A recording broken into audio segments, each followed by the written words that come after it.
baseball, and then I transferred to Liberty. And then I got drafted by the Angels, played in minor system for a little bit, and then just got into beer like immediately. But Louisville was a cool place. I didn't hear the Southern until you said Louisville.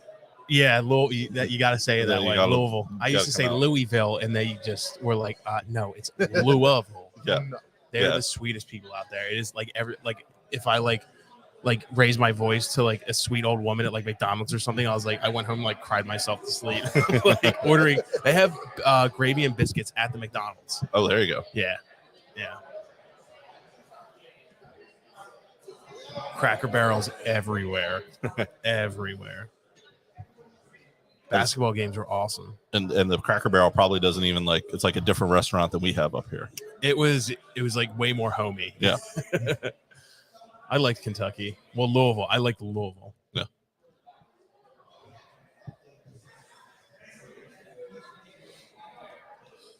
So I do the chat functions on my phone, so I don't think I'm just over here like texting baseball scores or looking up my stats. Yeah. Ryan hit like career average 240 in the minors. He sucks.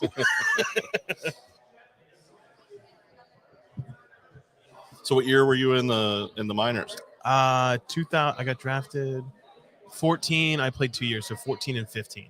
So Trout was already up. You didn't. I got to hit BP with him. Yeah. Him and Pujols. Pujols is like the nicest guy I ever meet. Trout is like super reserved. I'm trying to think who else. Matt Joyce, he was with the Phillies for a bit. Mm-hmm. Jared Weaver, I hit a double off of him. He was not happy. He was just like he already didn't throw hard. Like he was like 88, 89. He was already on the way. Dude, he was throwing like 85 puss balls. And like we had this one kid that hit a home run off of him, and he didn't run too fast around the bases. And Jared Weaver was just mother effing him the whole way around the bags. And then people that watch baseball, and I never played, I played high school, but they don't know that part of the game, I think. Oh, yeah. It's 80% mental. It's all up here. Yeah. So it's even before the pitch, it's chess. So if you hit a home run and you look at it a little too long, pitchers don't like that. And then the next guy gets one in the ear hole. Yeah. It's and then that guy's looking at you, not at the pitcher. Exactly. Yeah. And then our pitcher's throwing at other guy. It's just a never ending process.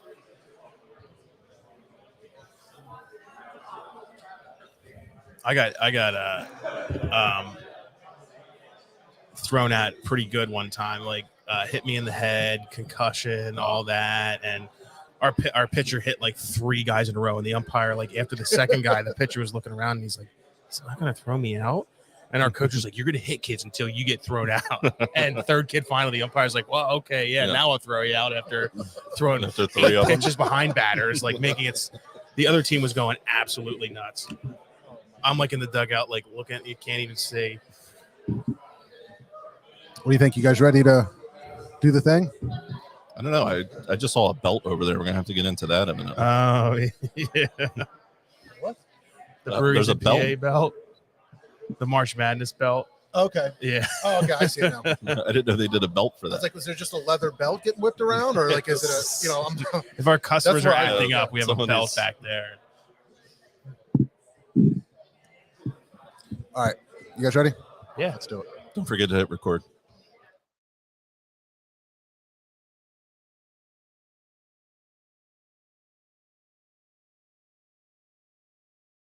Crack a beer and join John and Mr. Steve as they explore the people, places, and brews of the craft beer world. You are now entering the Might Be Brews podcast.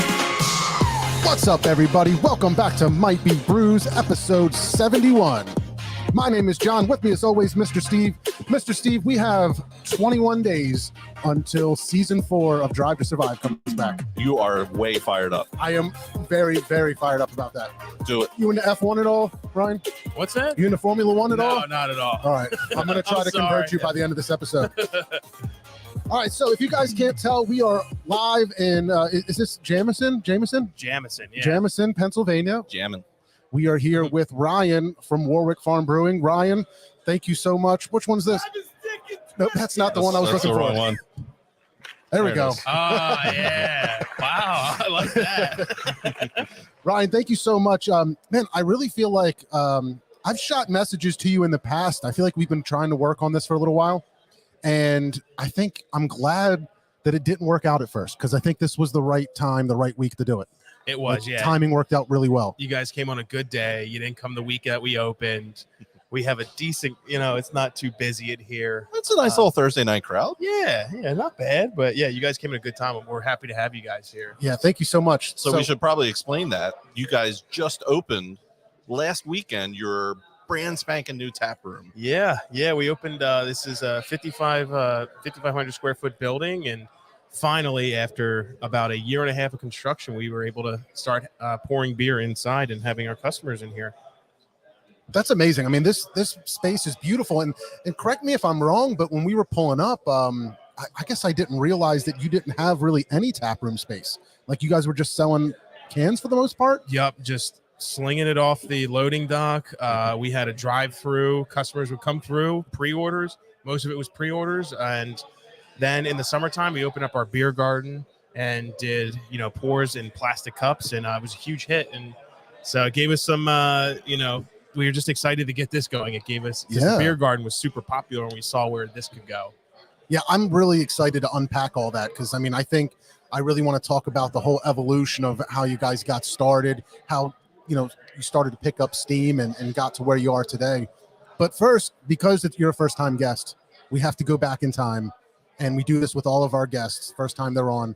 I want to go back in time to that point where you had your first craft beer moment, where you had something that wasn't a traditional beer or a mixed drink, something that was a true craft beer, and you said, wow, this is different, I'm all in. You guys ever remember the beer Wild Blue? Did you guys ever have that? I never had a Wild Blue. It was like, there's a brewery in Jersey where they got a lawsuit because the artwork was very similar, but it was a blueberry ale. It like literally tasted like blueberry juice, but it was like 8%, and I got a 6-pack, and I remember tasting it. I was like, oh my God, what is this? This is in college. And that's where kind of my interest starts sparking. Like, instead of going out and partying on Saturday nights, usually I would just get a mixed 6-pack and try different beers, and that's where it first started. But I remember my first one, that the Wild Blue was the first one I liked, but Fat Tire, I remember having it, and I was like, this is so bitter. And now I look back, I'm like, that was delicious. bitter to me. Yeah, it's fantastic. But yeah, at that time, it's so funny how you have those memories of beers and then you go back. So I was just in San Diego, and my beer was Sculpin. That was kind of like Great an IPA one. that was like, wow. So I'm there, and I have that thought, like, man, I haven't had a Sculpin in a minute. So I got one on draft right there at the brewery, and it was just so much maltier than I remember. It was so much of a different experience, where it's just a style that I guess, has stayed the same all this time, but it was just completely different than what I remember. I was going to ask you that. I wonder if they keep that the same forever. Yeah, I don't know. I'm not sure, but Robin's like, I can't believe you're not going like grapefruit or something like that on the Sculpin. I was like, no, man, I want to do the OG that got me, that hooked me. And it was still a really good beer, but I was just kind of surprised that it was, being a new beer person, it was probably nothing but hops to me. Yeah. And now I'm just like, oh, well, actually, it's got like a really good malt backbone to this thing. Like, it comes through really good, and it actually is like pretty well balanced. It's not just a straight hop bomb like I thought I remembered. So it's pretty crazy. Why don't we have a name for our craft beer first experience segment yet? I know. I We're struggle. 70 episodes in, and We should get on that. We should. I struggle to find a way to say that every time. You do. That's why I'm trying to help you out. I struggle with most things, but I think it would be a good idea to, Should Virgin be in the name? Maybe. I like that. I figured you would. The craft beer that broke your craft beer virginity, something like that. Yeah. Your craft beer V card. I like that. That's a good one.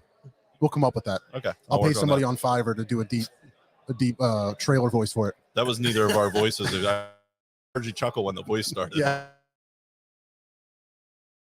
It's enough beer world. Oh, that really? was hilarious. He was like, don't air that. I would have done it for $250. He was like, he's like, you're pushing way too hard. All right. So, well, you're not sipping on this one anymore, but I wanted to quick talk about the Hellas. Yeah. for a second, if you just want, because we started on this Helles when we got here. Tell us a little bit about that beer. Yeah, it's one of our that's our second time we've actually brewed it, and it sells great on draft. It's Munich, a lot of Munich malts and Pilsner malts, but we just wanted something just super clean, crisp, and flavorful. That's what we were going for, and I think we got that.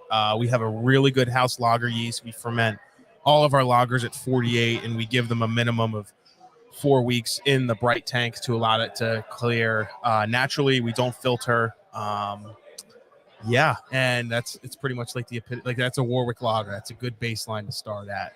Yeah, I love it. It's such a clean tasting beer, but it's got an incredible body to it as well. Mm-hmm. And now that I've just finished it and it's just lingering, I'm still getting a little bit of hop that's kind of lingering, and I like that. Yeah, just a little bit. It's not a very hoppy beer, but it's still there. Yeah, we hop pretty heavily on most of our styles. Like I want you guys to taste FYT Pilsner next. We hop this pretty heavily. So this is our award-winning FYT Pilsner. Are we allowed to curse on this? Oh yeah, we encourage it. So I'll give you the story, but nice and clear. I'll show it to the fans. There you go. So it's 5% and it's hopped with noble hops. But when we were homebrewing, me and Timmy is my business partner. I didn't want to make any lagers because of the equipment. It takes too long. Equipment and time. Exactly. So what FYT stands for, he finally convinced me to. It stands for "Fuck You, Timmy." So people are always asking, and I just tell them, for your taste buds. So when we got the award, and the lady stood up, she's like, "FYT Pilsner, got gold or whatever," and I was like, she literally has no idea what it actually means.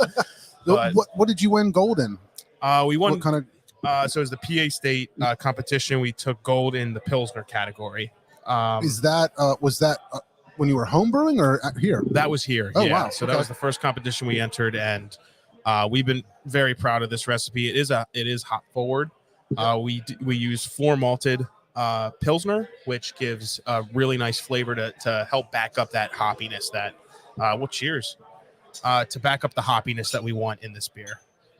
And I wonder, as we talk to different people, different breweries are good lager breweries. You guys, East Branch, Human Robot, and I wonder what the difference is. And I think it just comes down to time and space. And I think the people that have the space and commit the time to it put out the better products. Yeah, we're getting pinched on production right now, but we won't rush our lagers. We committed the lagers. It is tough, but we want to continue to brew lagers, and on draft it sells like hotcakes. It's pretty crazy how much lager we go through, which is incredible. Like it's great to see the market going towards that. I think it does help that we're in Pennsylvania, where the highest selling craft beer lager is Yingling. Sure.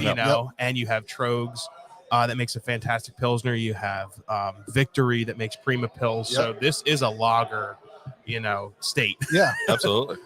So what kind of equipment are you guys running on for anybody that, understands and knows the business? What's your system like? So we have a 7-barrel, it's more like an 8-barrel Deutsche system. They're from North Carolina. Beautiful system. We have 8 15-barrel fermenters, 6 7-barrel, 7.5-barrel fermenters, and then we have 4 conditioning tanks that are dedicated pretty much just to lagers. So nice. We have about 6 tanks just dedicated to hazies, and then 4 tanks dedicated to lagers, and then everything else is just kind of filling in the spaces. You've got a comment in the chat from about your Helles. What's it say? Shout out Sean Funk. What, no Sintra in the Helles, Ryan? Sean. Do better, he says. He is right. Yeah, I put Citra in everything. Sean is awesome. I just saw him last Sunday. Sean, we're brewing the test batch for Trogs coming up here in a couple weeks, so we're excited about that. The Forging for Clouds. That's Sean from Trogs. Oh, that's right. I'd like to talk to him. I see him on the chats. I see him posting on stuff online. He's not that great of a dude. Okay. No, he's an awesome dude. He's an awesome dude. Very knowledgeable. Yeah, and shout out to Seth from Iron Hills in the chat too. So how you doing, what Seth? up, Seth? So let's go back in the time machine again, and let's talk about how you got to this point of opening up a brewery. So what were you doing professionally in the past? And, you mentioned home brewing earlier. So how did that kind of evolve into deciding to open a place? Yeah, I was briefly talking to him about how I got started. So I try and make a long story short. I played baseball my entire life. I got drafted by the Angels in the 17th round after college. I played for 2 years, and after I got released, my wife looked at me and was like, "What the hell are you going to do with your life?" This is literally like dreams dead. Yeah, that's got to be a crazy feeling. Yeah. Like getting to that point. I think about like Moneyball. You work your whole life, like literally from like 5 to like I'm 23 at the time, and I'm like, what do I do? Yeah, this is it. Yeah. This is like this was my plan. It was exciting. I was really excited, but also terrified because I didn't know anything else besides how to hit a baseball. Yeah. And now I'm like, well, I can do anything I want, but also I don't know how to do anything else, Yeah. And for whatever reason, it was brewing. I think part of it is like you can sit down and talk to people. Like I've never met you guys, and we're already just chatting it up. Right. Yeah, and beer helps that. I think that's what attracted me to it. But after I got released, my wife, who saw me in college, I didn't read a single book in college. We went to Keystone Homebrew, and I went to go pick out my equipment. She's like, this shit's expensive. She's like, I don't believe you. You're going to read this book, How to Brew by John Palmer. It's like it's a textbook on brewing, and you're going to take notes. Never saw me take notes in class. So after 2 days, I read the entire book and I had 60 pages of notes. And she's like, all right, let's go get your homebrew system. And Nice. From there, it just snowballed. And I put all that energy that I had from baseball into brewing. I met Timmy. Well, not met. Timmy and I have been lifelong friends, the Tabor family. And from there, it snowballed into dragging our parents into convincing them to, buy this property and get the brewery going. And now we're here. So the property, let's talk about the property, because I'm sure there's breweries that have farm in the name that aren't farms. This is a massive property. Mm-hmm. How does the farm aspect of things tie into the brewery for you guys? So we have, behind you guys here, we have about an acre worth of hops that we grow every year, and we use them here and there in our beers. And we didn't get a good yield last year, but this year we should get a better yield, and we have plans to expand that. We want to cultivate our own yeast from here using a local university. We have plans to put a fruit orchard down there. So we try and use as much local stuff as we can. And the water also, which plays a huge aspect in, I know it's not a farm, you're not farming water, but it is a well here, and it plays a huge part in our beer flavor that we get. Yeah, I was going to ask if there was like a specific reason why you chose this location or this town, if water had anything to do with it. So the first thing we did was take a water test to see the water, and it was fantastic. It was almost identical to what I was brewing with at home. But also Alms House Road, the road that we're on, gets a massive amount of traffic. It's just a perfect area, and we have a couple breweries around, and it was just like a spot here that didn't have one. Yep. It just worked out perfect, and thankfully this came on the market and we were able to get it. Nice. So you decide you're going to open a place up, you get the property, you start brewing. Then what happens? What's it like trying to get people to buy your beer, and how are you getting beer out to the people? So we started off with crowlers, 32-ounce crowlers, and it just started with word of mouth because we had a huge gap. We bought the property in 2017, and we didn't sell our first beer until 2019. So we had all this anticipation, 2 years of anticipation of us. People are like, when are you selling your beer? We're like, we know it's really frustrating. When are you selling your beer? And we just start releasing our beer to the public in crowlers, and 200 crowlers from the 400. And, it just kept on expanding. And eventually we're like, we need cans. Like, we cannot be crowlering 1,000 crowlers in a week. We are killing ourselves here. So we got into cans, and we just continued trying to make the best beer that we could. And it just kind of took off from there. And we're very thankful for it. What a crazy story. So you start, getting busy. You've got crowlers, you've got cans. At what point do you remember just being like, other than the crowler moment, like we need to switch to cans? Did you realize that hey, maybe we've got above average stuff going on here, and we're getting really busy. It was the Super Citra Day, we call it here, which was the Easter weekend of when COVID, everybody was going to get their booze for COVID to get through the, God knows how long at that time. So we released our double IPA. We opened up at 3 at 3:05. We have a drive through that can hold 50 cars, and by 3:05 it's out the lot, out to the road. So I go out there, I look, and I'm like shitting my pants. I'm like, Jesus, the cops are gonna kill us. Yeah, right. Yeah. So like 3:30 rolls in, and a cop rolls in. He's like, "What are you guys doing?" We're like, "We're selling beer off of a loading dock." I don't know what to tell you. So we had a line a mile down to the middle school, or the elementary school, and then another mile this way, and then there was maybe like a quarter mile straight out. So, and the cop went down. He's like, "Everybody's coming here." So the cop helped us out from like 3 to 6 o'clock, just getting cars in. And I remember just looking at Timmy the whole time. I was like, "Dude, I don't know what." And it was just crazy. And I think at that moment we realized we had something special, and we just wanted to, make sure we contained it and grew it properly. Yeah. So what does that mean if you're trying to grow it properly? How, you're selling cans to people. At what point do you start to think maybe we need a tap room, or, what are you guys doing? Or is there any distribution involved right now? No. So we didn't want to do any distribution. It was sell the freshest beer possible. And I think people like that. We knew we couldn't have our tasting room for 2 years at that point. So it was very frustrating. People were continuing, when can I get your beer on draft? And we just were like, we have to sell it in cans. And so it really was just making the best, freshest possible beer. And we had to continue to come out with new beers so that we kept our customer base interested, and, make sure that those new beers were quality. Like every time that we were doing a new recipe, I was like, dude, I don't know how this is going to come out. Like I have an idea. I think it's going to come out good. Yeah. But we just need to be consistent, and also our customer service. We really pride in taking care of our customers too. So you've got people coming in and you're selling them this like fresh beer, but like, what do you think, or like, how are you trying to be, or how do you be consistent with it, but also try to have that balance of giving them something new? Because, I think there's a group of people that are going to say that it's a good idea to constantly churn out a new beer, something different, so that people are excited about something versus, just having your flagships and sticking to it. How do you balance that? It's tough, because you don't want to make the same, you don't want to make like, you don't want to make X beer and then people think you make another beer and people think that you just took a different label and you slapped it on there and It's the same beer. So you have to make sure that your beers are different enough, but they have to be in the same, like, okay, I know that this is a Warwick, but you have to be able to differentiate each of the beers. Otherwise the customer base is going to be, they're too smart now. They're going to be like, you're just slapping a different label on it.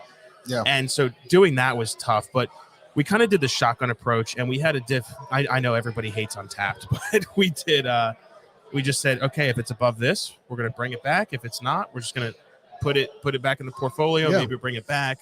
And that's where we went from. And we have found a couple flagships like Citra Sensation and Umbra, FYT Pilsner, Czech Pils, Hellas. We're going to have more on, and you gotta let the market decide what.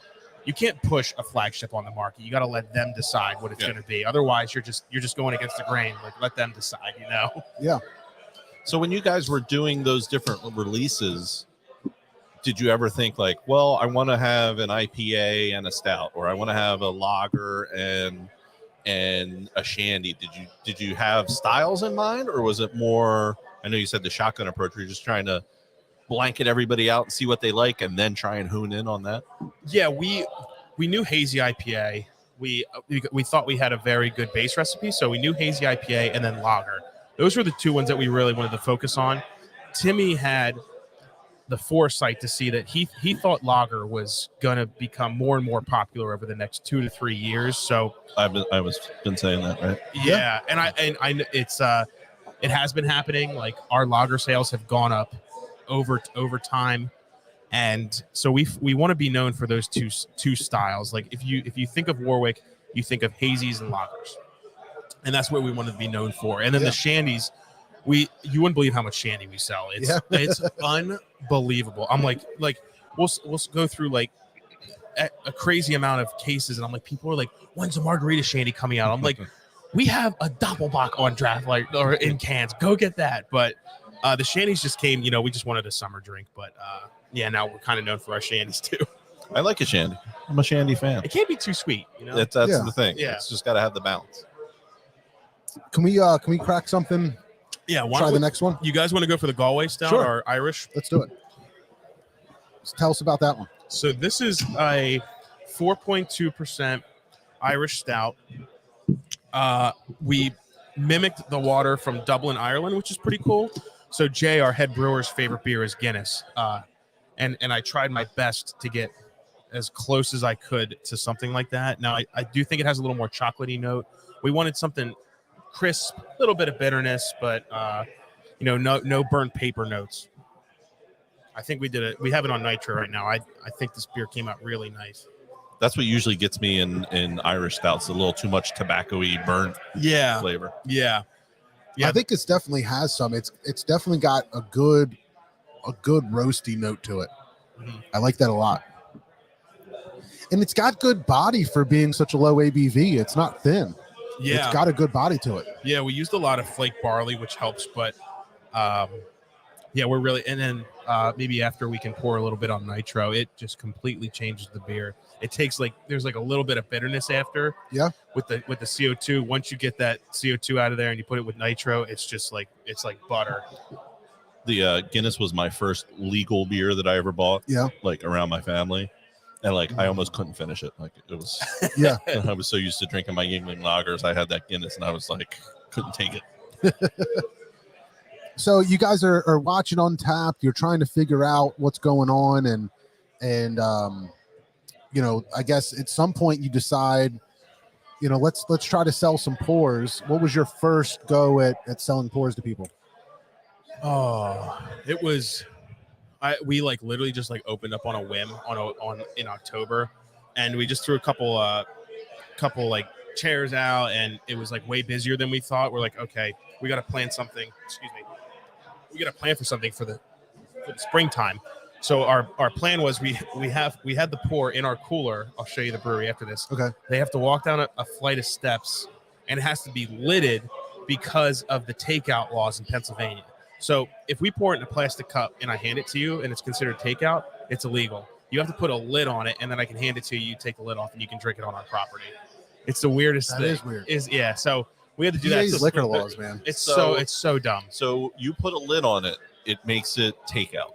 Yes, exactly. Think when you go to the beer distributor, like the slushy machine. Yeah. If you put a cap on it, it's considered takeout. It's takeout. Yeah.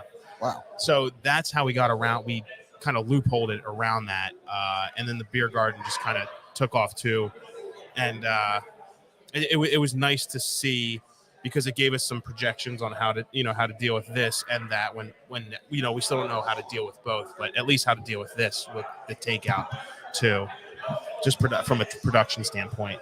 Yeah. So, I mean, we really didn't even get into it that much, but, you're starting in November of 19, right? And then COVID happened. So you had that there was that weird time where everybody was just boozing up, getting all the booze they could. And you would have thought that was the number one industry in the country.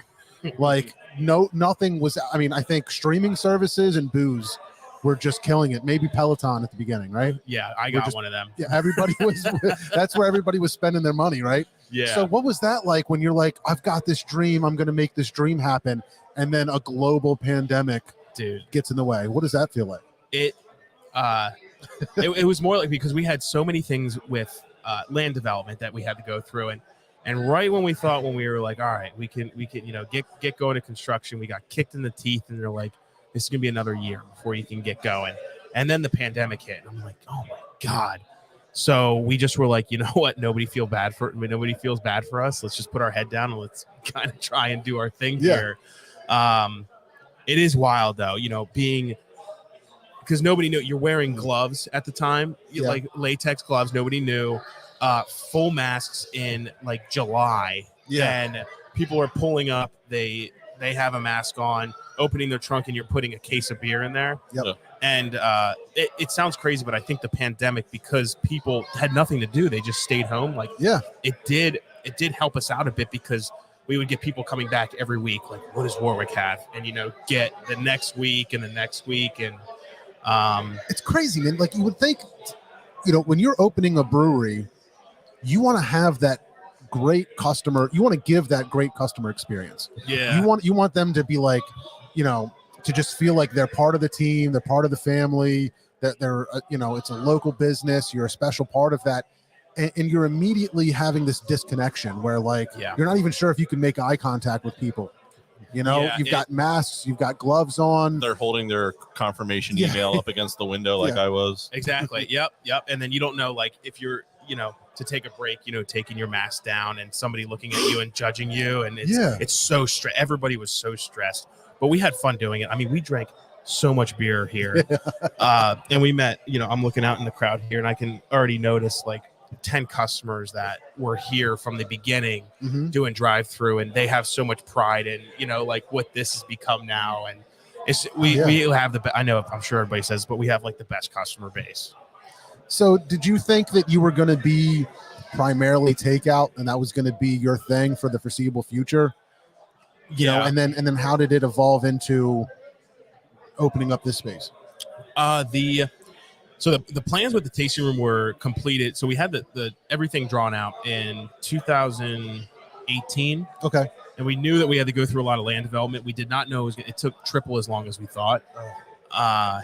So we kind of were just like, the only thing that we can do is sell takeout. The only thing that we've known up until the beer garden opened, and even here, is takeout. So it's just been seeing what happens and adapting. You have to be super flexible in this industry, and we just kept trying to adapt. So a lot of breweries that had great taproom business and things like that, they had to switch to a distribution model or made that pivot so that they could get their beer sold and out to people. Do you think it's almost a good thing that the pandemic happened when it happened, or it maybe helped you kind of continue to grow in that model without the stress of needing to go out there, filling up your equipment and learning the ropes of canning and all that stuff as you're growing? I can't imagine opening, like having this open and then a pandemic shutting it down and then having to switch into all takeout. Like, so many people had to do that. Yeah. It's crazy. Like, think about how many tasting rooms had to shut down. They had to switch to, all of a sudden, somebody that is used to going through 600 barrels a year just in their tasting room. Now they have to distribute like a third or a quarter of that, and they don't make nearly enough, like, any profit. Also, the bars are shut down. Yeah. Like, where are people going to drink your kegs? Yep. There's nowhere to go. So you had to do cans, growlers, anything that you could do to survive. Yep. And I mean, once it opened up a big end and we start doing kegs, and we recalled all our kegs. We're like, we're just going to get people excited about this and sell more cans out of here. Okay. So, yeah. So what about you've got this space opened up. What was the reception like? What was it like, when you're opening your door for the first time and having people come into this space? It was, I mean, for me personally, it was super emotional for all of us because it's a 5-year project. But the customer reception was just like, they just loved it. This is, we built this by hand. Like, all of us built this, and it was super emotional, but everybody loved it. And we're going to continue to celebrate. This is our second weekend open. Well, if we could describe it a little bit, it's definitely would we call it a modern farmhouse? Is that the terminology these days? Yeah, I would say that. Yeah, we have the stainless steel kegs as lights. They are like operating room lights, so we don't turn them on. It's cedar. It's cedar wood all the way around. We have huge garage doors that open. We have a fireplace behind us. We did want the modern barn look. And the bar is it's got like a stone front to it with the underneath lights. Yeah, stone matches the fireplace. It's like a giant fireplace when you think about like a ski lodge or something, Yeah, ski lodge it's just is very appropriate. Yeah, we wanted in the winter. Our idea was to turn this into a ski lodge, like have a bunch of couches originally. That's what the area behind me is kind of pay homage to. But in the summertime, we're gonna have all these doors open, and then have people in the beer garden and out on the deck. Like the deck is the spot you want to be. Yeah, it's almost like a porch out there. Yeah, it's 14 feet wide. It's humongous. You can fit a lot of people out there. That's awesome. Yeah. And we got 12 beers on tap. Mm-hmm. Yeah, we have. Yeah, usually we'll have 12 to 14 beers on draft, and we're trying to keep like 5 or 6 hazies on, and that's it, and then the rest are something different. And just trying to see what happens. This is new for us. Yeah, you guys got the Stout on, you got the Hellas, you got the Pils, Farmhouse Cherry Cider. Is that you guys? Or is that yep, we make the cider here. Nice. Yeah. And a Cranberry Shandy on. Yeah, and then we have a Red Tail Pale Ale too, and then a bunch of hazies. Nice. Hey, you got to have them on. Yep. You got to have them on. They are our top sellers. So what inspires you for like new recipes and things like that when you're trying to decide what to do next? A lot of it is I want to have a beer taste like this. How can I do that? So I try and reverse engineer it, or I see a hop that I think looks really interesting and try and piece together what hops I think would work well based off of my experience and experience of others. And like Umbra, which is one of our more popular ones. I wanted to use Sabro's a beast. If you use too much of it, it turns into suntan lotion. So how do you tame that? What hops do you use to tame it and get the pina colada flavors out? It took a year to get, but a lot of experimentation and there's so many hops out there now. Yeah. And different hop products. And so, in southeastern Pennsylvania, I'd like to say that we've got probably, one of the best beer markets in the country, right? And some might argue that it could be oversaturated. There's a lot of competition from people that want to get into our space, and a lot of Pennsylvania breweries.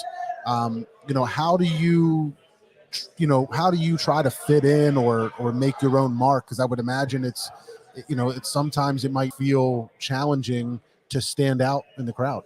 Yeah, for sure. I do think the first and foremost is the property. I think they see the huge farm and the tasting room. So I think that sets us apart from your typical brewery, just that alone. And then your brand is extremely important. Like the labels, like we have a wonderful graphic designer, but you have to make sure that if you guys look at this without having any of the labels on there, you can tell that that's a Warwick Farm beer. So it has to be consistent.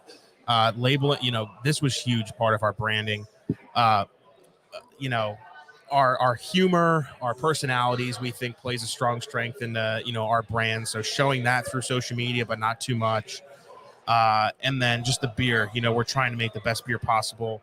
We like to think that our hazy IPAs, whatever it is, is really bringing people here, and people know us for quality beer. And that's, what we're going for.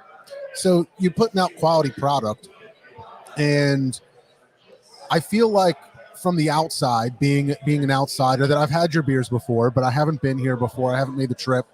Don't know you guys that well yet. And I get the vibe from social media, that people are posting, calling you guys like the new trail and the new, like what's hot. And I think about that evolution of breweries in Pennsylvania. There's been stuff that has been like really hyped. They hit the scene, and a few years later, Tired Hands is just like what everybody wants. And New Trails like putting out these hazies and just really capitalizing on that trend. And now you guys seem to just be picking up all of this steam and all of this excitement. Do you guys feel that? And can you see the results of it with people showing up here in the sales? Yeah, we definitely feel it, and it's super encouraging to see, but you can never be satisfied. So you have to continue to try and innovate and make better and better beer, because no beer is perfect. You can always make it better, and we're just going to continue to try. I mean, you have to look at the brands that also last. Like, we're talking about, giants here. We're talking the Other Halves, the Trilliums, the Tree Houses, Trogs even. Like, how do you create the brand to continue to have hype and make quality beer? Like, you don't want to be a flash in the pan and then go away. You want to continue to have hype, keep your customers interested, interactive, and that's what we're trying to figure out. And we're going to continue to try to, like I said, it's continually changing, and hopefully, we think we'll be able to continue doing that. Second locations, and you have to expand, Right. That's such a crazy thing because I think about that all the time. Like, one of our favorites is definitely Treehouse, and I love, going there, and it seems like such an experience, and it's crazy to think. Experience that's is the word too. Yeah. Experience. Right? Yes. Beer experience. Yeah. What is the customer's experience? Sorry, I didn't mean to interrupt. No, but no, you're absolutely right. I mean, it's a sprawling property. It's gorgeous like this place, you know what I mean? And it's a whole experience. And it just blows my mind that they're as popular as they are and they don't go anywhere. And how do you manage that? Because I feel like it's got to be such a micromanaged or something. I don't know if it's just luck because the product is so good, but like, how are you walking that line to be like, I want to sell as much as possible. I want to take advantage of this, but also not like, I don't want to turn too many people away. Yeah. You know what I mean? With like, I'm running out or selling out. It's got to be such a crazy line to walk. Yeah. Me personally, I think the brands that have grown well, the ones that we just talked about, they grew fast but slowly too. Like Treehouse, they could have gone, you know what, we're gonna blow it out and we're gonna just distro across, wherever. Yep. And they didn't. They grew, they did grow very fast, but in their terms, I feel like they thought that they grew slower. I think people want fresh beer, and we could off air, we could talk about some other things that I think, but I do think people want fresh beer from the location. Yeah. And I think that plays a huge role in those brands and how they've gotten, big. And you are starting to see like Other Half in stores and Equilibrium, and Bissell Brothers was another huge one. Yep. But they're almost 10 years old now, Yeah. So they're 7 to 10 years old now, and they've grown the correct way. And there's no magic formula. It's gonna be different for everybody. So we are trying to go that direction. 10 years old is like middle-aged. Yeah. It's like dog years. It seems so old for a brewery now. It's like 10 does. years old. Like, it's like, whoa, that brewery's a decade old. I mean, you think about Victory. Victory is like a grandpa. Yeah, Trogs. Great grandpa. Trogs. Those guys are like, oh my God, they've been around forever. I'd like to 1998. Maybe it's like a controversial, point of view to have, but I feel like, somebody like Trogs and Victory are OGs and they put out these fantastic products and a lot of people appreciate them and they sell beer like crazy, right? But I feel like there's a lot of like newer craft beer people that are like, hey, like maybe they're not keeping up with the times as much as I'd like. And they're kind of left behind, and people are going for what's new, what's hot, what's exciting. How do you make sure that that doesn't end up happening? That's a balancing act. Yeah. Total balancing act. Yeah. How do you keep your existing customers while continuing to innovate and grab new customers? Yeah. How do you do that? I think Trogs has been able to, especially as of late, been able to, they have their core beers, and I think through their collaborations, we've done the collaboration through their collaborations, John's, their Scratch Lab, like they're trying innovative stuff now, and they're giving, customers something new, but they're also keeping their brands that got them there. Yep. No, I like their stuff. That Hop Cyclone, I think, was one that Trogs did that was really good. Yeah. But they're still coming out with stuff that's exciting. And then, I remember when Victory put out at one of like the Fall Fest, they had like I forget what they called it, but it was like a D-Town IPA something, and it turned into Cloudwalker. Yeah. They had the dry hopped Prima Pills. Remember they had, and people went nuts for it. They did. Yeah. I like the original better. Did you? I didn't have it. I wish I had it. Yeah. No, I went. It was funny. It might just be me with Prima Pills is like, that's a you just love it. Mount Rushmore beer for me. It is fantastic. Yeah. How those guys get that clean of beer, like it's just unbelievable. And the consistency that they put it out with is, and it's so bright. Like you look at it and it literally looks like there's a light shining underneath it. That's awesome. Yeah, I remember going to get the double dry hop Prima, and like a guy was like getting like he's like, do you have any? Where is it? And like he pretty much took the last case out right before me. Yeah. Like it was just insane. Yeah, it was. They definitely pumped through. Yeah, that's so cool. It's nice that they can still have that hype and hype people up. So, what about food? What kind of food options do you currently have, and what's in the works in the future? So we do food trucks right now. Yep. We don't have any plans to move off of that. Dealing with the kitchen, I think I would pull my hair out. So we will have food trucks, yeah, and the beer garden was nice with experimentation. We kind of did again, we got all these different food trucks here. We picked out the ones that we liked and we invited them back. So we're trying to get like a list of like 20 that we can count on, make good, have good relationships with them. And I think we have a good group so far. I think we have like Good Day Gourmet. He's coming Saturday. He does fantastic stuff. Maddie's on a roll. Humpty Dumplings. If you guys, Humpty Dumplings is No. I haven't had. I've had dude. Maddie's on a roll. I haven't had Humpty Dumplings. Maddie's Humpty Dumplings is fantastic. He's here like all the time. He's fantastic. Nice. So Asian kind of dumplings. He does any dumplings. He does have some Asian ones, but he puts he makes like cheesesteak dumplings. We're actually doing a collab with him. He has a Chipotle honey one. So we're doing a Chipotle beer, Nice. a smoked Chipotle, and then he's gonna like cook the Chipotle beer with it. That's a good idea for Chipotle's because people are always. I gotta have some smoked. I gotta get my Roush beer. Nobody makes Roush beers anymore. Yeah. I would love to make them. I mean, we are going to make one, but I hope it sells. Do you mind grabbing another brewski for us? Yeah, let's dive into the hazy IPAs. Yes. So, talk a little bit about collabs too. Is this a collab? Which one are you pulling out? So this is Electric Countach. Okay. You know what? I will have to grab the Pizza Boy collab. It just came here today. Okay. So we've only collabed with Pizza Boy, Trogs, and New Trail. So we are not we don't like to collab too often. We'll put it that way.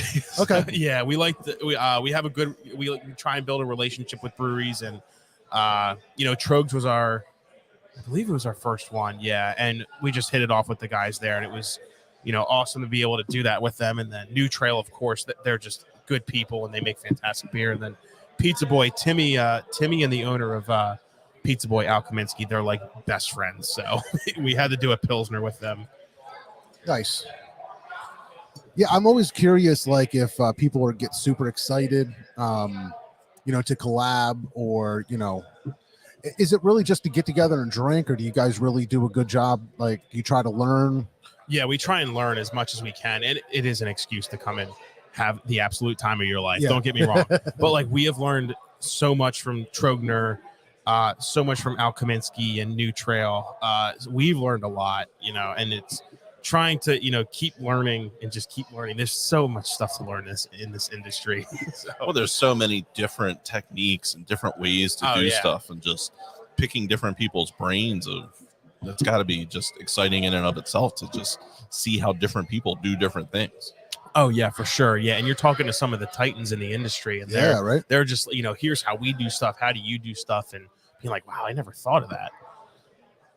I like the labeling on here. I feel like I'm back in Miami Vice. Oh, I know. I love this kind of style. Don Johnson. Yeah, this is Electric Countach. It's our hazy IPA that's hopped heavily with Strata, and then Citra kind of rounds it out. And this is one of our more popular hazy IPAs. This is one that we brought back because it did so well. Okay, nice. Yeah. I love the nose on it. Like right away, I just got excited. Yeah.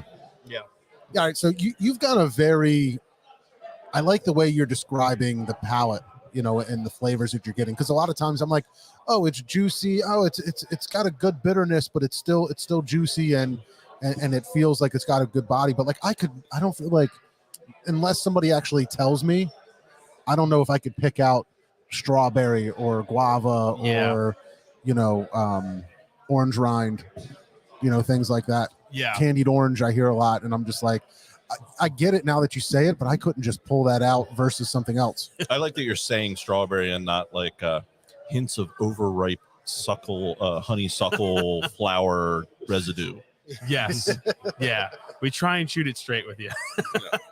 Yeah. This one we say passion fruit, Holy shit, strawberry, and then now Strata does have a cannabis flavor, but I don't get any of that. I just get straight like strawberry juice almost. Craig was asking in the chat, 6.5. Yeah, 6.5 on this particular beverage. And we Craig. What up, Craig? We like the big body and big body with the soft, no bitterness. So that's kind of That's what we go for in our hazies. And there's extra lactose in this one, right? No lactose, lactose. ever. Yeah, no lactose, thankfully. Just some of our process where we're able to get that big body. Man, I get it. I just get it right away. You having this beer, it tastes, I don't want to say like it tastes better, right? But you've tried a billion IPAs and hazies and juicies, and like right on the first sip, I'm like, I understand why it's like people are comparing it with like a New Trail, like this, or with any of those heavy hitters. I think this just has such a body to it and such a balance, and it's so juicy. Feel free to tell me I'm full of shit, because sometimes I am. I'm getting like a dryness at the end that makes it's almost like it's not a Pilsner, obviously, but it's got that kind of it evaporates and it makes me want to go back for it again. Yeah, like it's there and then it's gone. And then it's gone. Yeah, I know exactly what you mean. Yeah. Oh, shit. It does. If you do have I like that about. I try and do that with all of our beers, and it's typically bitterness that does that. It sits in the palate, and then it just like lingers in there, and we try and have the bitterness hit you, and then it goes away. And same with our flavors. Like we want you. Yeah, it's all gone. You're like, I gotta taste this again. So what is that in the brewing process? How when you're going through the brewing process, what are you doing to achieve that effect? Or can you not tell everybody all your secrets? Yeah. It's like a chili recipe. The main thing is you don't want to over bitter. Also, we've gotten the hazy IPAs that are super green, and I think that plays a part of it. We do let ours settle for a long amount of time so that we don't have any of that green hop matter in there. I think nothing is a worse taste than that. Yeah. And I do think that plays a big part of it. So for sure. Yeah. No, that definitely happens. Yeah, I hate that hot burn. It's the worst. Almost like garlicky flavor I get from it sometimes. But it's like it's pillowy too. I feel like it's just really soft at the beginning, but with the juice, I don't know, just everything about it. It makes a lot of sense. it's killing it. Yeah, that's really good. Thank you. We talked about breweries in PA a couple minutes ago. I got to ask about the belt that you guys. There is a white championship belt.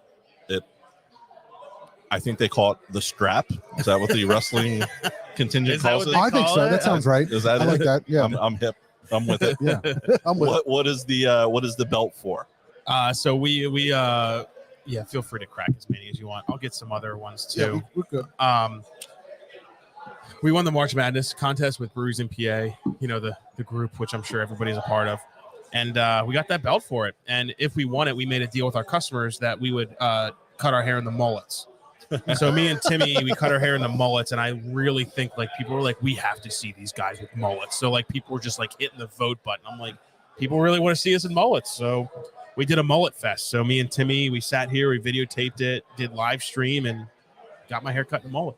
That would never work if we did a podcast contest for that, because you would just look at my high school yearbook pictures and there would be the mullet pictures and it'd be ruined. It's nothing exciting. I want to bring it back. So yeah, there's Timmy right there. So you can imagine him with a mullet. Oh, He got some lettuce in the back there. Yeah, he's got some nice. some sweet cabbage. So tell us. He'd get like the Yager going. Oh, he had a mean mullet. His was way better off the bat, and then mine evolved into a better mullet. I had like a dirty stash, and it was fantastic. So, what was I going to ask?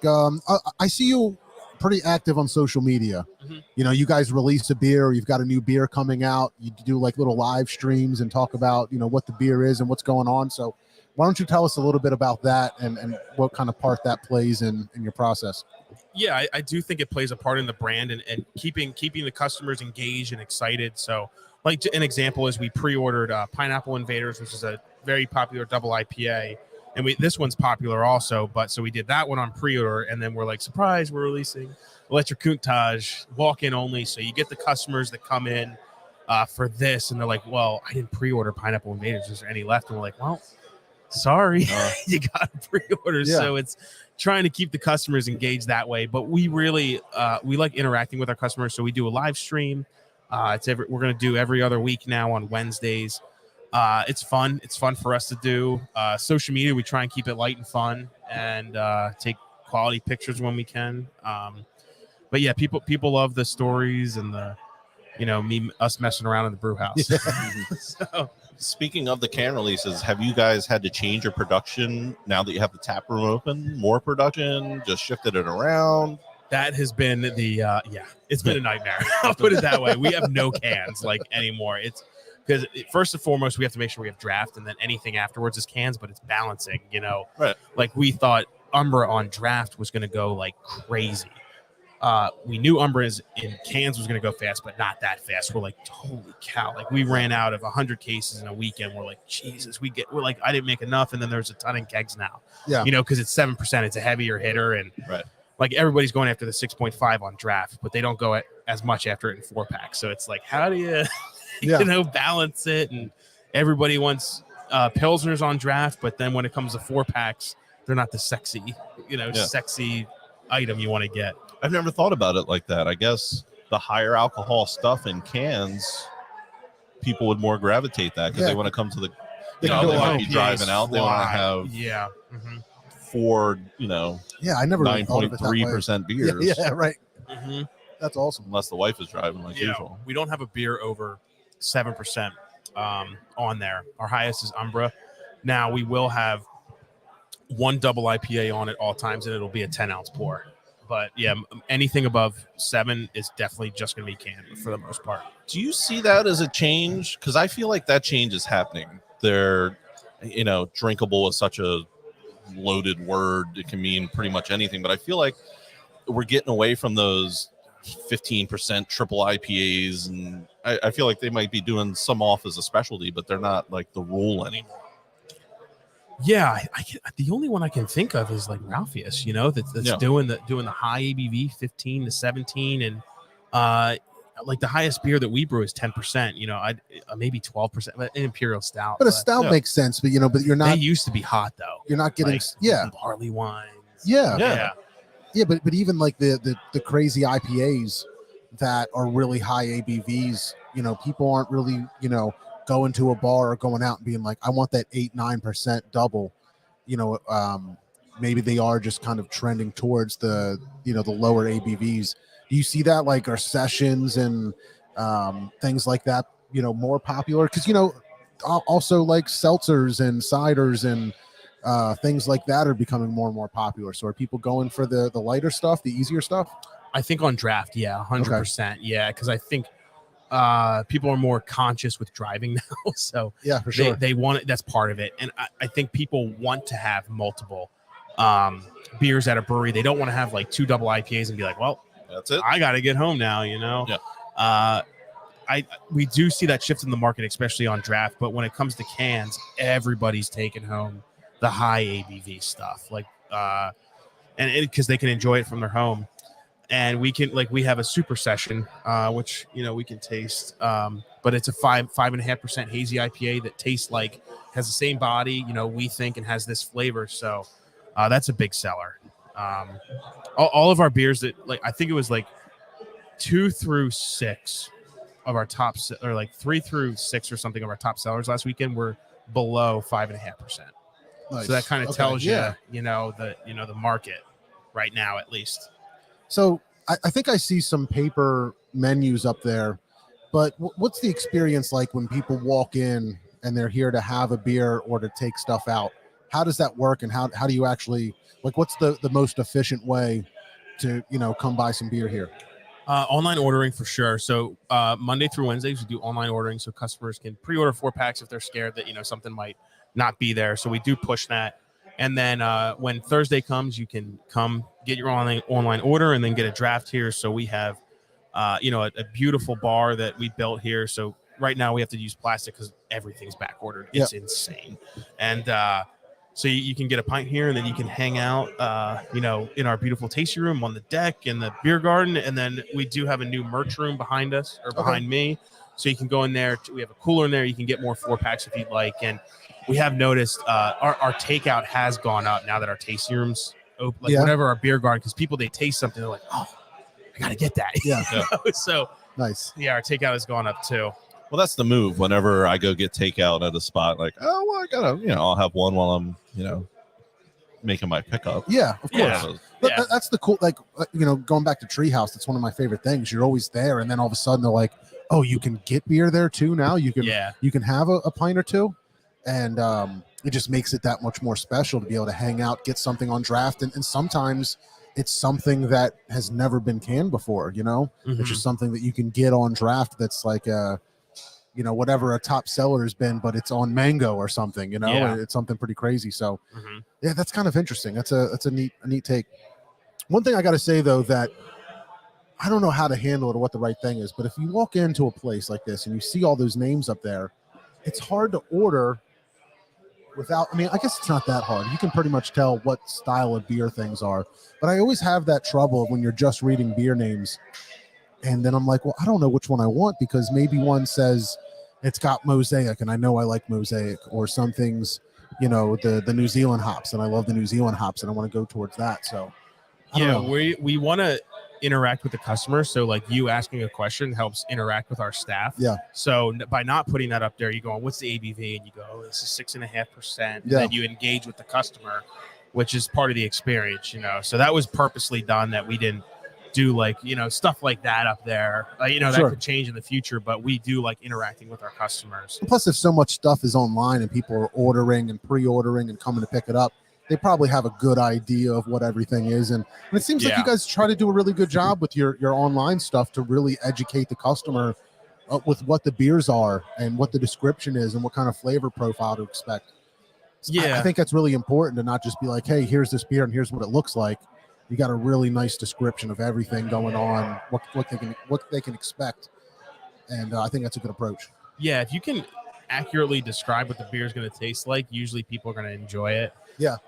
If they know what they're getting into, we've noticed that. Like we've done some things wrong where we've described the beer wrong, and people rate it poorly due to that. So you have to make sure that the descriptions are spot on. Otherwise, customers might rate it poorly. So, Yeah. well, obviously, you guys just opened this last week, so this is still a very big attraction, as it should be. You guys have any other kind of special events coming up here that you want people to know about? Yeah, so we have a couple events coming up. The most recent one, or the most one that's coming up fastest, is so we're doing Hop Fest. So we're going to do all hoppy beers on draft. We're going to have a pretty, I can't announce it yet, a pretty big name brewery that'll be here pouring as well. And then also our hop vines will be growing. So we're going to allow our customers to go down, check them out, educate them on the hops. And Oh, that's exciting. yeah, That's really cool. They're awesome plants, man. They like grow up. Like if you they'll grow a foot overnight. Like they're insane No way. plants. Yeah, they're wild. So we'll be doing that, and then we have Music Fest, and then we have some exciting stuff coming up in like June. Oktoberfest, of course. Yeah. Yeah. That's awesome. You got the place to do it. What's Music Fest? So we are gonna have a couple, really good artists that we like come here and play, and then have like 4 or 5 guys play and serve a bunch of killer beer. And we're talking to Broken Goblet right now to come and serve, because they are like the best music venue. Just their venue, period. Have you ever been there? No. Oh my god, they have David Bowie's stage where the pink star. So every time that like a musician plays there, they're standing on David Bowie's star. No way. It's pretty badass. That's sweet. They can fit 1,000 people in that space, and just I've been there for a concert and they rock out. Yeah. No way. I love That's that awesome. spot. Yeah. We got to get Dylan up here. Dylan Sangwell. Oh, yeah. You know Dylan? Dylan. So, do you know Stolen Sun in Exton? Oh, yeah. I literally just talked to Jonathan yesterday. Nice. Yeah. We were there. We were literally there yesterday. Are you Yeah, serious? yeah, yeah. I'm talking to him about coffee. Nice. Oh, he's a coffee man. Yeah. Oh, man. I'm not a talking about coffee guy, but he can Wow. get you some coffee. Yeah, he was educating me. I was like, this guy's running circles around me right now. Oh, yeah. But his son was actually on America's Got Talent. Yeah, I and saw that. he can fucking wail. He's Yeah. got some pipes. Yeah, He he can can wail. sing. Are you doing Winterfest? You guys going to be there? Where's what? Kennett Winterfest? No, we weren't able to do it. Okay. Yeah. Gotcha. Yeah. Not next year. We're hoping that we get invited again. Nice. Yeah. Well, we'll be at Kenner Winterfest. Yeah. So when this comes out on Monday, we'll be there the following Saturday. Oh, nice. Yeah. So we'll be there. We're going to try to walk around and get some interviews with some breweries and stuff like that. Get all that kind of stuff maybe before it gets too crazy. But we'll be there. Look for us. Say hi. Yeah, that's We'll cool. have some stickers and stuff. I want to interview some more people, not brewery people. Yeah, Some customers, Just like some random people. Yeah, Just like, especially like hammered people. yeah, that's a good idea. Like That's the a guy. really good idea. Remember the guy that was into Leviant? Yes. Yeah, the Leviant. We were like, "What's your favorite brewery here today?" He's like, "Ah, the Leviant was great." the Levian. Yeah. And John and I were like, What the fuck is It's he a, talking and then about? like 5 minutes later, I was like, Levante. He Yeah. means Levante. Yeah. I It was took us so a minute. excited Yeah. that I could translate from his 15 Oh, that was beers funny. deep. You Leviant. ready for the toast? Do it. All right, so we do a toast of the week. Okay. So think about it while me and Mr. Steve go for it. But you can toast something that you're really excited about or something cool coming up. Your wife, whatever it is, or you can burnt toast something that you're mad at. You can slam something if you want. But here we go. Might Be Brews presents the toast of the week. You going? Am I going? I'll go. Go ahead. Daryl Morey. Got our man Oh, James Harden. man. I am fired up. I'm gonna pour some beer for that. Get in That's- there. I am super excited about the Sixers team. Embiid is just out of his mind, and I think Harden is going to be the perfect Robin to his Batman. And I am Sixer fired up. Is that the GM? Yes, that's Yeah. the Cheers to that guy. I don't know. I mean, I'm not a huge Sixers guy, but I was pretty excited to see that. I was a little upset not knowing much about the sport or the team. The little bit that I watched, I like Seth Curry. So I was a little bummed about that. But I like Seth too. Seth was a great player. You got to give up something to get something. Yeah. good point. Yep. And he, not that James Harden is even more defensive liability than Seth. Yeah.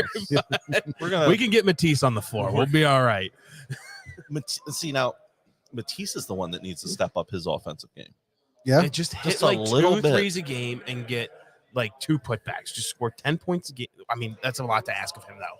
It's I'm excited to see how. But if he scores 8 instead of 2 a game, Yeah, he's gonna have 2 It steals, 2 changes blocks, Yeah, everything. it does. Yep. Just if he's a threat from beyond the 3-point line.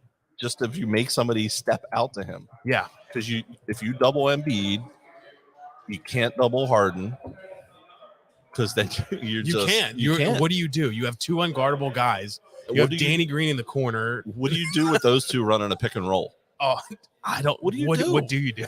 I don't know. And then you got Tobias. I mean, probably the worst max contract in the NBA, but he's when 18, 19 points a game. And I'll take that. Yeah, especially with those two. If you did this to Tobias's contract, it'd be like he's going to be a great number 3. He is a great number 3. Yeah, he's not a 2, he's a 3. Yeah. Yeah. Mm-hmm. What do you got, John? You're All right, searching. so yeah, I had a blank there for a second, and I just wanted to make sure that I had the location correct. I Are you think gonna- I do. You going to toast your wife again after I toast a sports team?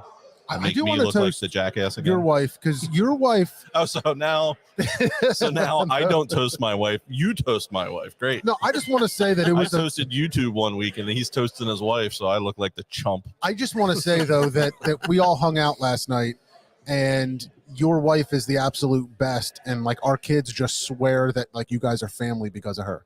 Like she just is an incredible person to them, and like my kids absolutely adore her, and they had the best time. And she just always makes it feel like she's part of the family. So, yeah, shout out to your wife, but that's Hey. not my real toast. Shout out, wife. Jamie, you're the best.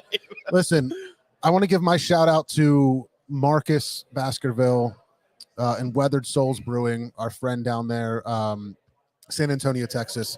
He obviously is the brewer behind the Black is Beautiful campaign from a year or 2 ago, but he actually has his beer and a quote from him in the MLK Junior Library, Martin Awesome. Luther King Junior Library. So I think it's pretty neat that they put that up. They just unveiled it, but I thought that was pretty exciting. So I wanted to give a toast to Marcus and all the work that he did. And he's a part of history, so that's pretty cool. Cheers to him. He has the same system as Great us. work. Does he? Yeah, he's a cool dude. Yeah, he was really nice that, he was on CNN and shit, and he still took the time to, Yeah, like Yeah. the same day he went from CNN to us. yeah. Oh, really? You guys Yeah, have to talk? yeah. Yeah. Well, it was during the Zoom days, so we had him on the Zoom. Yeah, he Oh, was you probably, guys had him on the show? yeah. Yeah. Oh, I have to listen to it. Yeah, so it was just for him another thing, but I was like, thank goodness we've got 12 people watching versus Yeah, versus CNN. Yeah, and whatever other programs we were on. So yeah, shout out to Marcus. He's been a fan, a friend of the show, I'll say. So that was pretty cool. You got anything, Ryan? Anything you want to do? It's okay to pass if you want. No, I had a child 4 weeks ago. Oh, nice! So Congratulations. I want to toast to my my lovely wife Jen, and then my Jen? new baby Kaya. Yep. Kaya. Yep. Nice, love it. Cheers Cheers. to that. Yeah. That's exciting. First, second, third, First. nice. Oh yeah. Yep. So she's got red hair. Ooh, That's awesome. You That's don't exciting. know what you don't know. That's the best part. Yeah. I don't know what I'm doing with this child. Yeah, The best part is nobody did. Yeah. I'm like if if Timmy can have 2 children survive. yeah. I'm I looking can at pull it some of off. my buddies. I'm like I can make this kid survive. You'll I'll figure be it all out. right. You'll figure it out. Oh, that's awesome. Yeah, congrats on that, man. That's the best. Thank you. All right, so you guys ready to wrap this thing up? Wrap it up.